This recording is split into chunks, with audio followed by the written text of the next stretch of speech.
Hello, and we're back with more reaction content. The thing I love doing, the thing I'm addicted to doing, the thing I probably am gonna go to rehab for is reaction videos. Should I probably be applying for jobs on LinkedIn that don't even exist and are probably gonna be taken away from some Indian overseas or some other person that's willing to work less than me? Yes, I probably should be doing that.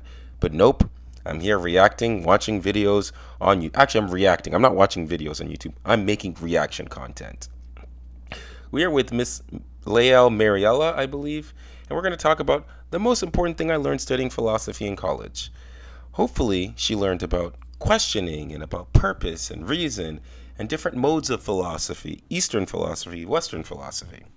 If I were to take a philosophy degree, I would walk out with debt and questions. But hopefully she's more financially savvy with me. Hopefully she has a job and answers. That's what philosophy degrees do to you, give you a job and answers. So let's see what this lady has to say. Today, I want to share one of the most important things that I've learned in my 4 years studying philosophy in college. And this isn't something that I learned in a classroom, from a book, or professor. It's actually something that I discovered through experience. This is for any of you students of philosophy who maybe you just feel like you don't quite fit into the box. Like you feel something is missing. You love philosophy, but it just feels too dry, too bland. The one thing that I've learned is that imagination and fantasy are just as important in philosophy as intellect and reason. Dang, what's good with people surprising me, man? What's good with her surprising me? I did not expect her to say imagination and fantasy. Okay, okay. You know what? Let's go. Let's go. Let's see where this goes. Because I fantasize about employment. Let's see if that has any philosophical weight. And this is quite contrary to what Aristotle said all those years ago, that reason is a peculiar human function, and the basis of philosophy is on our ability to critically debate, our ability to understand the world in a way that other species of animals appear not to be able to. Well, why isn't imagination and fantasy also in that category? I think the foundation of any good philosophical theory begins in the imagination. I like to look at Plato's Allegory of the Cave. That became the basis of Christian mysticism, and William Golding's Lord of the Flies, which is a imaginative novel, but it investigates human nature and civilization. And there are also other modern thought essays, like one of my personal favorites, Dan Dennett's Where Am I? And Thomas Nagel, What Is It Like to Be a Bat? That consider consciousness and qualia, subjective experience. I'm going to read you a little bit. So far, man, great start. Yeah, you know what? Some of the most accepted ideas today started as some dude's imagination. Dr. Seuss had to come up with green eggs and ham from somewhere. But yeah, Allegory of the Cave.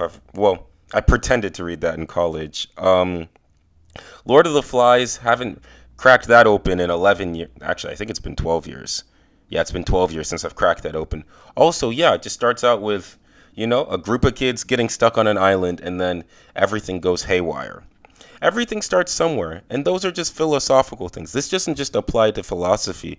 But what if we build a machine and we want the machine to talk to another machine over an electric current?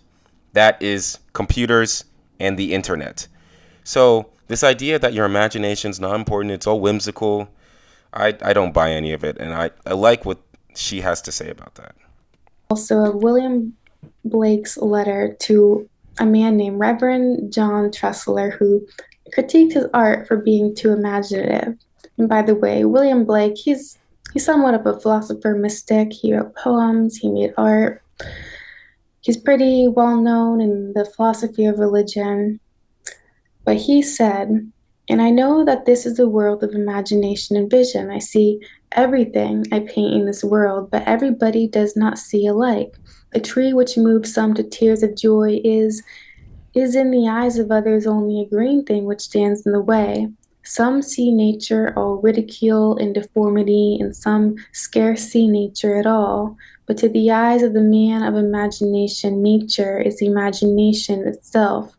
As a man is, so he sees.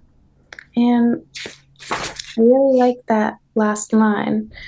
And that's what I want to leave you with, that we see in the world what we are, but also what we imagine. If we just relied on our reason and our intellect alone, we would never get anywhere, because I personally believe that the extent to which we can think out of the box determines the horizons of our life. And within the horizons of our life falls all the possibilities. So the broader our horizons, the greater number of possibilities and discoveries waiting for us. So, I also want to share with you a quote by Frank Herbert, the author of Dune. He said, "The beginning of knowledge is the discovery of something we do not understand." When I was studying philosophy, and I still am, but I'm not studying it in an academic setting, it was all about who knew more and who could create the best argument or defense against what the other person had said. But I think even more powerful is saying something that nobody would have even thought of, saying something that is so out of the box, it stops everybody in their tracks and leaves them to wonder, could it be? So that's what I'm going to leave you with. And it's something that I personally tell myself every day when I find myself becoming too cynical or too skeptical. It's just important to take a leap beyond reason into the absurd. That's a reference for Kierkegaard for you. I don't think we're going to get anywhere by thinking like everyone else. So learn to think like yourself, learn to explore your imagination, and sometimes everything we think is just imagine, everything we think is just fantasy becomes real. Yeah, that was philosophical. That was enlightening. You see this? You see this? I am reading my dictionary. I think it's great to imagine. I think it's great to do all these things. But I also think it's very difficult. I don't know what's going on in your personal life, but in my personal life, I'm bogged down with responsibilities, trying to find a job, family expectations, expectations of myself. And to explore is risky. It's dangerous. And also, there isn't always a payoff. I think people, or I think society, I think the main messaging I see is when we're told to explore, it's typically for profit, as in like to start a business, or you're interested in a girl or interested in that guy, so there's a romantic. Typically, there's a utility behind exploration. The idea of exploring for the sake of exploring is rarely talked about outside of school, outside of academics, outside of just certain environments. Even yesterday, the Tim Dillon video I did was about him saying, you better get a job or you better come from a rich family. And that's the whole point of college. Nothing about self-discovery. I don't think American life prioritizes self-discovery. It prioritizes self-help. It prioritizes picking yourself up by your bootstraps. It prioritizes, oh, I'm from a single mom, but I'm a self-made millionaire.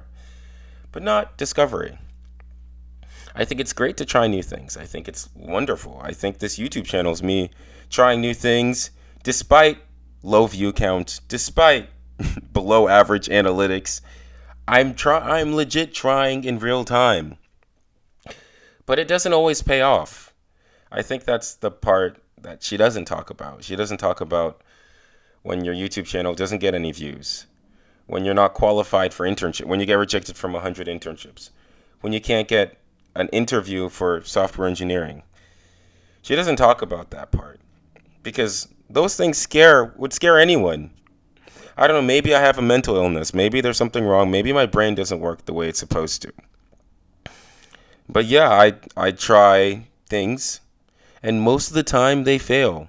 If anything, I've yet to succeed because I'm still in my parents' place. I'm still applying. If anything, I'm where I was 4 years ago. I'm in the same exact spot I was maybe even the same exact spot I was 8 years ago when I first started college because, I'm started where I was when I was in high school. So I get why people do the opposite. I would encourage anyone, if you have the opportunity, to go out and try something, fail, and see, and maybe you might succeed. But success isn't a guarantee. And even if you don't get success, learning and enjoying is one of the most satisfying things you can do. Thanks for watching this video. If you liked, please like and subscribe. My socials will be linked down below and at the end of this video. Thank you so much. See you soon. See you tomorrow. See you with more reactions because you know what? I am Flight Reacts. FTC.